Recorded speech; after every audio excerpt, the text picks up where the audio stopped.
dikasihi Tuhan, Tante Elmi yakin kalian semua sudah diberkati selama 1 minggu yang lalu. Dan hari ini ingat, hari ini hari Minggu. Kalau hari Minggu itu artinya hari yang kita akan khususkan untuk Tuhan. Mari semuanya anak-anak yang sudah diberkati Tuhan, Tante Elmi yakin kalian sudah mandi dan sudah siap. Siapa yang belum mandi? Angkat tangan. Wow, Tante Elmi yakin kalian semuanya sudah mandi ya. Anak-anak, kalau sudah mandi pasti sudah segar dan waktunya untuk memuji dan menyembah Tuhan Allah kita. Anak-anak yang di rumah semuanya, mari siapkan hati kita, pikiran kita untuk datang bersyukur kepada Tuhan. Mari kita mulai pujian kita, Bapakku datang padamu. Mari dengan sikap doa angkat pujian ini.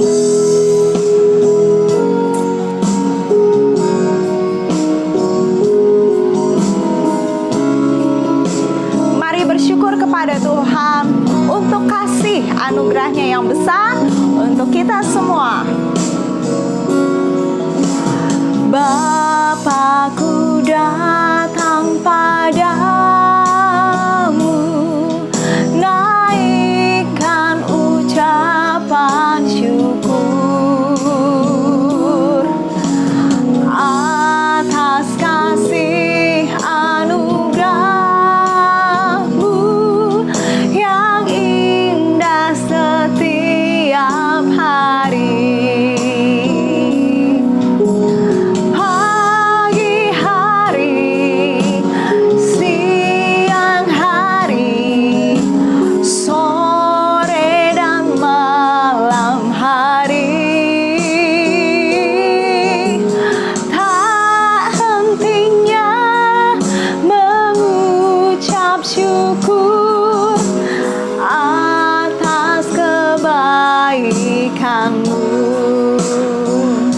Anak-anak, angkat pujian ini sekali lagi dengan ucapan syukur di hadapan Tuhan. Karena Tuhan sudah menolong dan memberkati kita dan melimpahkan yang terbaik untuk kita semua. Katakan, Bapakku datang padamu, naikkan ucapan syukur atas kasih anugerahmu yang indah setiap hari. Pagi hari, siang hari, sore dan malam hari, tak hentinya mengucap syukur atas kebaikanmu. Tak hentinya mengucap syukur, tak hentinya mengucap syukur atas kebaikanmu.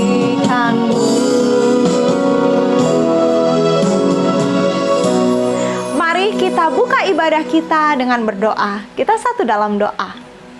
Terima kasih Tuhan Yesus untuk kasih setia Tuhan. Tuhan sudah jaga kami, lindungi dan peliharakan kami semua, keluarga kami, anak-anak bisa bersekolah, yang di rumah dapat bermain, dan kami semua aman dalam lindungan Tuhan. Hari ini Bapa, kami bersyukur ada waktu bagi kami untuk memuji dan menyembah Tuhan. Mari Tuhan siapkan hati kami semuanya, kuduskan seluruh guru-guru yang akan melayani dan seluruh anak-anak di rumah, bahkan orang-orang tua yang mendampingi. Tuhan Yesus memberkati kami semua di tempat kami masing-masing. Berikan kami sukacita, biarlah kemuliaan Tuhan nyata di tengah-tengah kami. Di dalam nama Tuhan Yesus kita yang siap menyembah Tuhan, sama-sama katakan amin. Nah anak-anak, mari kita terus memuji dan memuliakan Tuhan, karena Tuhan senantiasa mau kita hidup benar di hadapannya.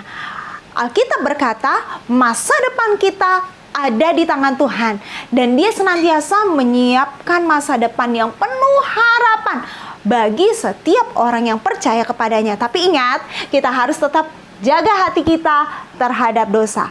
Mari angkat pujian ini, masa depan sungguh ada. Dan setelah kita mengulang lagu ini untuk pengulangan kedua, mari kita memberikan korban persembahan. Masa depan sungguh ada.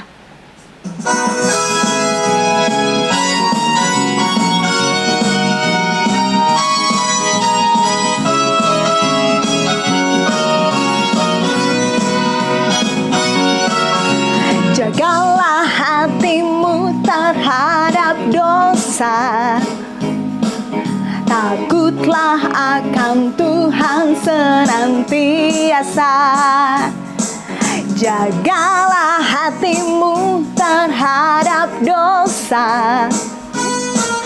Takutlah akan Tuhan senantiasa.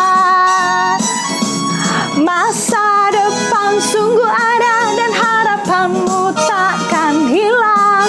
Dia pegang tanganmu agar kau terus maju, maju, maju. Masa depan sungguh ada dan harapanmu takkan hilang. Biar hidupmu buat Yesus tersenyum. Nah, siapkan persembahan, beri yang terbaik bagi Tuhan dengan penuh sukacita. Angkat pujian ini sekali lagi ya. Jaga hatimu terhadap dosa. Jagalah hatimu terhadap dosa. Takutlah akan Tuhan senantiasa. Jagalah hatimu terhadap dosa. Takutlah akan Tuhan senantiasa. Masa depan sungguh ada dan harapanmu takkan hilang. Dia pegang tanganmu agar kau terus maju, maju, maju. Masa depan sungguh ada dan harapanmu takkan hilang. Biar hidupmu buat Yesus tersenyum. Biar hidupmu buat Yesus tersenyum. Biar hidupmu buat Yesus tersenyum. Puji Tuhan, kita sudah memberikan korban persembahan. Waktunya kita kembali berdoa, menyerahkan persembahan kita dalam tangan Tuhan. Terima kasih Tuhan, kalau hari ini kami semua yang di rumah dapat memberikan korban persembahan. Bukan karena kami punya, tetapi karena Tuhan Yesus sudah terlebih dahulu memberkati kami. Terima kasih Tuhan, berkati setiap tangan yang memberikan persembahan hari ini. Berkati setiap orang tua, anak-anak par di dalam usaha, pekerjaan, dan rumah tangga. Engkau buat segala sesuatu yang dilakukan berhasil dan di dalamnya nama Tuhan dimuliakan. Terima kasih Bapak, kami bersyukur untuk semua yang Tuhan sudah kerjakan dalam hidup kami. Dalam nama Yesus, haleluya, amin. Nah anak-anak, waktunya kita untuk mendengar firman Tuhan. Siap mendengar firman Tuhan? Mari siapkan hati kita, siapkan pikiran kita, dan ingat, selama mendengarkan firman Tuhan, duduk tenang, perhatikan setiap firman yang disampaikan. Tante Elmi yakin Tuhan akan memberkati kalian yang setia dan taat melakukan firman Tuhan. Menyambut firman Tuhan, kita angkat pujian ini sebagai doa kita. Oh Tuhan, pimpinlah langkahku. Kita minta Tuhan memimpin langkah kita supaya kita berkenan kepada Tuhan ya.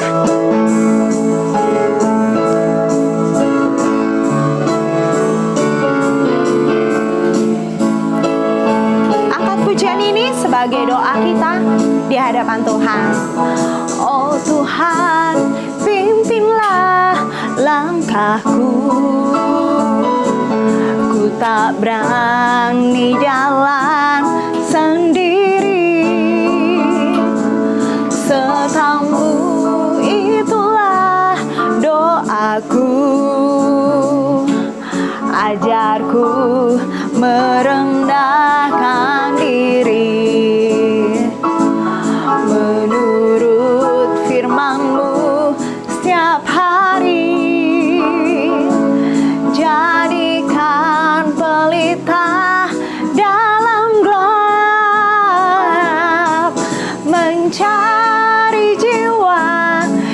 sesat.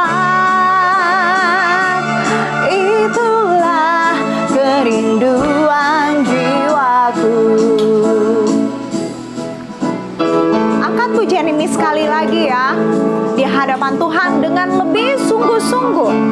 Kita minta Tuhan yang menolong dan memimpin kita supaya kita tetap setia kepada Tuhan. Katakan, oh Tuhan, pimpinlah langkahku. Ku tak berani jalan sendiri. Sertamu itulah doaku. Ajarku merendahkan diri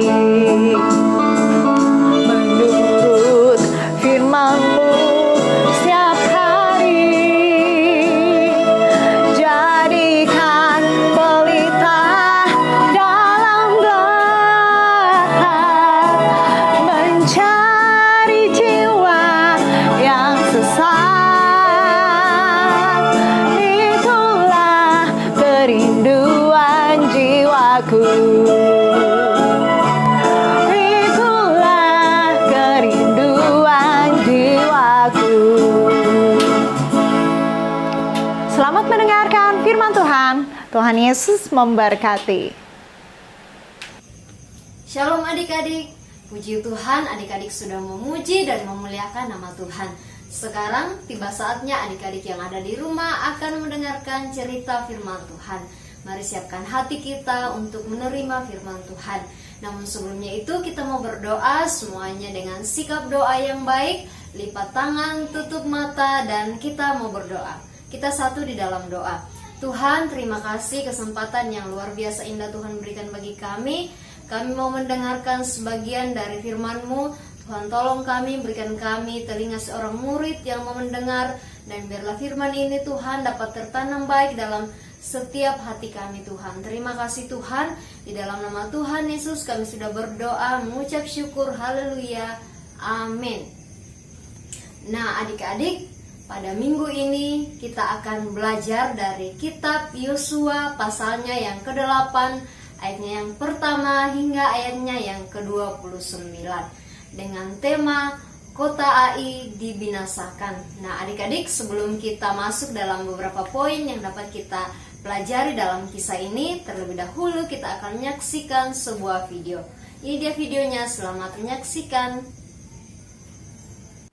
Hari ini kita akan belajar dari Yosua pasal 8 ayat 1 sampai 29 dengan tema Kota Ai dibinasakan. Nah, setelah peristiwa Akan, Tuhan berfirman kepada Yosua, "Jangan takut dan jangan putus asa. Bawalah seluruh bala tentaramu dan pergilah ke Ai, karena kota itu sekarang akan kau taklukkan. Aku sudah menyerahkan Raja Ai, segenap rakyatnya, dan kotanya kepadamu. Engkau harus memperlakukan mereka sama seperti engkau telah memperlakukan Yeriko dan rajanya. Tetapi kali ini engkau boleh mengambil barang jarahan dan ternaknya untukmu.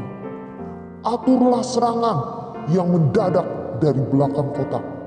Sebelum seluruh pasukannya berangkat ke kota Ai, Yosua menyuruh 30.000 prajuritnya yang paling perkasa pergi pada malam hari untuk bersembunyi tidak jauh di belakang kota itu, siap melakukan serangan secara mendadak, dan menjelaskan kepada mereka, "Apabila segenap pasukan yang kupimpin mulai menyerang, orang-orang Ai pasti akan keluar untuk melawan seperti yang pernah mereka lakukan beberapa waktu yang lalu. Maka kami akan lari dan akan membiarkan mereka mengejar kami sampai mereka semua meninggalkan kota itu. Mereka akan berkata, 'Lihat, orang-orang Israel lari lagi seperti pada waktu yang lalu.' Maka kalian harus keluar dari tempat persembunyian dan menyerbu kota karena Tuhan akan menyerahkan kepadamu. Bakarlah kota itu seperti yang telah diperintahkan oleh Tuhan. Jalankanlah perintah ini." Keesokan paginya, Yosua membangunkan orang-orangnya dan berangkat menuju Ai diiringi oleh para penatua Israel. Mereka berhenti di tepi sebuah lembah di sebelah utara kota. Malam itu, Yosua mengutus 5.000 orang lagi untuk bergabung dengan pasukan serangan mendadak di sebelah barat kota itu, di antara Betel dan Ai. Keesokan harinya, pagi-pagi, Raja Ai melihat orang-orang Israel melintasi lembah itu. Lalu ia menyerang mereka di dataran Arabah. Tetapi ia tidak tahu bahwa di belakang kota ada pasukan yang bersembunyi dan siap untuk menyerang kota secara mendadak. Yosua dengan bala tentara Israel lari melintasi padang gurun, seakan-akan terpukul mundur. Semua prajurit di kota Ai dipanggil keluar untuk mengejar mereka. Demikianlah kota itu ditinggalkan tanpa penjagaan. Bahkan pintu gerbang dibiarkan terbuka lebar. Lalu Tuhan berkata kepada Yosua, "Acungkan tombakmu ke arah Ai, karena aku akan menyerahkan kota itu kepadamu." Yosua menaati perintah itu. Melihat tanda itu, prajurit-prajurit Yosua yang sedang bersembunyi dengan serentak menyerbu ke dalam kota dan membakarnya. Ketika orang Ai menoleh ke belakang, mereka melihat asap membubung dari kota Ai ke angkasa, dan mereka tidak tahu harus lari kemana. Sementara itu, Yosua dan pasukannya yang ada bersama dia tahu bahwa teman-teman mereka yang bersembunyi sudah memasuki kota. Maka mereka pun berbalik melawan orang-orang Ai yang mengejar mereka itu dan menumpasnya. Lalu prajurit-prajurit Israel yang berada di dalam kota itu keluar dan mulai memukul musuh mereka dari belakang. Demikianlah orang-orang Ai masuk perangkap dan semuanya mati dibunuh. Tidak ada seorang pun yang hidup atau dapat lolos. Raja Ai ditangkap hidup-hidup dan dibawa kepada Yosua. Setelah bala tentara Israel selesai menumpas semua orang Ai yang ada di luar kota itu, mereka kembali ke kota dan membunuh orang-orang yang masih tertinggal di situ. Sebanyak 12.000 orang mati dibunuh pada hari itu. Yosua terus mengacungkan tombaknya ke arah kota Ai sampai segenap penduduknya ditumpas habis. Hanya ternak dan barang jarahan tidak dimusnahkan, karena bala tentara Israel boleh mengambilnya untuk mereka sendiri. Tuhan sudah mengizinkan hal itu. Demikianlah Ai menjadi setumpukan puing sampai sekarang. Yosua menggantung Raja Ai pada tiang sampai petang. Tetapi ketika matahari terbenam, ia menyuruh orang menurunkan mayat itu dan melemparkannya di depan pintu gerbang kota. Lalu mayat itu ditimbun dengan tumpukan batu yang masih ada sampai sekarang. Nah, adik-adik yang ada di rumah, ada beberapa poin penting yang dapat kita pelajari dalam cerita kita hari ini yang terdapat dalam kitab Yosua pasalnya yang ke-8, ayatnya yang pertama hingga ayatnya yang ke-29 yang bertema tentang kota Ai dibinasakan. Nah, poin pertama yang dapat kita pelajari yaitu dosa yang diselesaikan di hadapan Allah membuat Allah berkenan kepada kita. Apa adik-adik? Dosa yang diselesaikan di hadapan Allah membuat Allah berkenan kepada kita. Nah, adik-adik, dalam cerita kali ini, dalam cerita sebelumnya, bangsa Israel pernah mengalami kekalahan saat melawan orang Ai karena di antara mereka ada yang berdosa, yaitu seorang yang bernama Akan. Namun dalam cerita kita kali ini, Tuhan memberkati peperangan yang dilakukan oleh Yosua dan bangsa Israel melawan orang Ai karena salah satu di antara mereka, yaitu Akan, mengakui dosanya dan meminta ampun di hadapan Tuhan, menyelesaikan dosanya bersama dengan Tuhan, dan dia telah menerima hukuman dari Allah sendiri. Bahkan Tuhan sendiri berjanji bahwa dia akan memberikan kota Ai kepada mereka seperti Tuhan memberikan kota Yeriko kepada bangsa Israel. Nah, adik-adik, di dalam kehidupan kita, jika Tuhan berkenan kepada kita, maka Tuhan akan memelihara kehidupan kita. Tuhan berjanji dia akan menjamin kehidupan kita. Nah, adik-adik yang ada di rumah, jika kita mau berkenan kepada Tuhan, kita harus hidup benar dan tidak hidup di dalam dosa. Nah, adik-adik, poin yang kedua yang dapat kita pelajari hari ini yaitu kita harus meminta hikmat kepada Tuhan dalam menghadapi masalah. Apa adik-adik? Kita harus meminta hikmat kepada Tuhan dalam menghadapi masalah. Nah, adik-adik yang sama dikasihi Tuhan Yesus, dalam peperangan kali ini Yosua dan bangsa Israel tidak berperang dengan asal-asalan, tetapi mereka mempersiapkan diri dengan baik dan mereka menyusun strategi perang yang tidak diduga oleh musuh mereka, yaitu orang-orang Ai. Nah, adik-adik yang ada di rumah yang dikasihi Tuhan, dalam kehidupan kita, ketika kita menghadapi masalah, kita harus mempersiapkan diri kita dengan baik. Contohnya seperti ketika kita, adik-adik yang ada di rumah, mau ulangan semester, mau ujian, adik-adik harus belajar terlebih dahulu, mempersiapkan semua mata pelajaran yang telah dipelajari, supaya ketika adik-adik menghadapi ujian, adik-adik bisa menjawab semua soal yang ada. Dan ketika kita mau membeli sesuatu, kita harus menabung terlebih dahulu. Dan contohnya juga ketika kita mau menjadi orang yang hebat, kita harus rajin belajar, semakin giat dan tidak menyerah, dan semakin menyerahkan kehidupan kita ke dalam tangan Tuhan. Karena kita percaya bahwa ketika kita berserah kepada Tuhan, Tuhan akan memberikan kita jalan keluar untuk setiap masalah kita. Nah, adik-adik, poin yang ketiga yang dapat kita pelajari yaitu kita harus taat kepada Allah dan pemimpin. Apa adik-adik?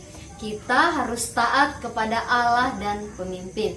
Nah, adik-adik, tentara Israel mereka taat kepada Yosua sebagai pemimpin mereka karena mereka tahu bahwa apa yang diperintahkan oleh Yosua itu berasal dari Allah. Jadi mereka taat kepada Yosua. Apa yang dikatakan dan diperintahkan oleh Yosua mereka ikuti. Nah, adik-adik, di dalam kehidupan kita, mari kita tetap taat kepada Allah, melakukan apa yang Allah kehendaki di dalam kehidupan kita. Terlebih juga kita harus taat kepada pemerintah kita, dan kita juga sebagai anak-anak harus taat kepada orang tua kita, dengar-dengaran kepada orang tua. Dan kalau di sekolah kita juga harus taat kepada guru kita. Dan bahkan kita juga harus taat kepada orang yang lebih tua daripada kita selama mereka melakukan kebenaran. Nah, adik-adik yang ada di rumah, demikianlah firman Tuhan yang dapat Kakak Ika sampaikan pada hari ini. Biarlah firman Tuhan ini dapat menjadi pedoman dalam setiap langkah kehidupan adik-adik yang ada di rumah. Nah, adik-adik, kita mau berdoa semuanya dengan sikap doa yang baik. Lipat tangan, tutup mata, kita satu di dalam doa. Kita berdoa. Bapa dalam kerajaan surga, terima kasih Tuhan kesempatan yang indah luar biasa Tuhan beri bagi kami untuk mendengarkan sebagian dari firman Tuhan. Biarlah firman-Mu ini Tuhan dapat menjadi pedoman dalam setiap langkah kehidupan kami.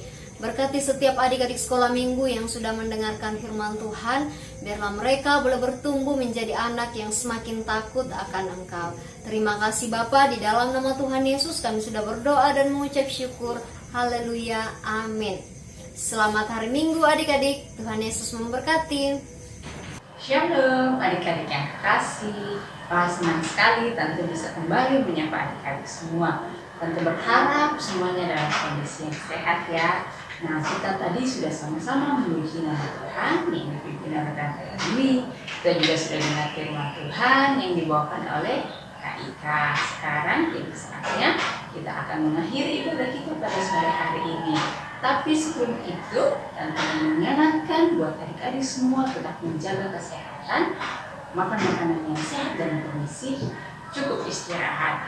Dan yang paling penting, jangan lupa untuk terus berdoa. Kita tetap mendoakan pandemi ini biar cepat berlalu. Kita bisa kembali berkumpul bersama-sama di gereja untuk sekolah minggu. Oke, sekarang semuanya dibuka tangan, tutup mata, kita satu di dalam doa. Tuhan Yesus, terima kasih. Hari ini kami kembali boleh bersama-sama untuk memuji dan memuliakan nama Tuhan. Kami sudah mendengarkan cerita firman Tuhan. Mampukan kami untuk menjadi pelaku-pelaku firman-Mu. Tuhan Yesus, kami mau berdoa buat kami semua anak-anak-Mu yang dalam masa pertumbuhan, yang dalam masa pendidikannya. Kiranya Tuhan Yesus menyertai dan memberkati sepanjang kehidupan kami, sepanjang minggu yang akan berlalu. Kami serahkan ke dalam tangan-Mu dan senantiasa Tuhan Yesus menyertai kami semua, memberikan kami kekuatan, kesehatan. Terima kasih Tuhan Yesus. Haleluya. Amin. Nah, adik-adik, ibadah kita sudah selesai. Selamat hari Minggu. Tuhan Yesus memberkati. Dah.